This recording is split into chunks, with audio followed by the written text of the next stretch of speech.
no me gustaría entrar, no quisiera entrar sobre si el hombre llegó o no llegó a la Luna con las misiones Apolo. El hombre llegó a la Luna en junio del 69, no llegó, ¿qué ocurrió? Yo francamente he visto las pruebas que los que alegan que el hombre no ha llegado a la Luna y me parece que tienen bastante solidez. Son unas pruebas sólidas.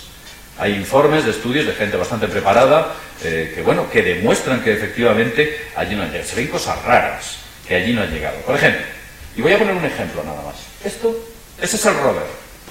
El rover.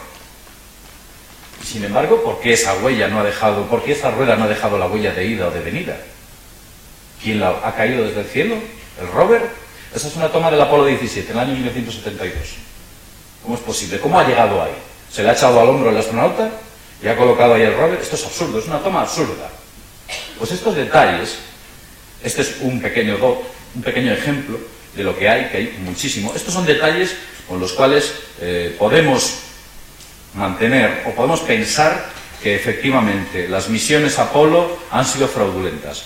Con ello no quiero decir que el hombre no haya llegado a la Luna, pero quiero decir que las misiones Apolo quizás hayan sido fraudulentas. Pero vamos a seguir hablando sobre la Luna. La Luna es un extraño cuerpo celeste, un orbe extraño, con un compañero de viaje. Es un compañero de viaje de la Tierra, pero muy raro. Es más antigua que la Tierra. El hijo es mayor que el padre. Tesaria Sitchin, en alguno de sus libros, dice que en las antiguas tablillas sumerias, se comentaba que había un tiempo en el cual no había luna. La luna no estaba en el cielo.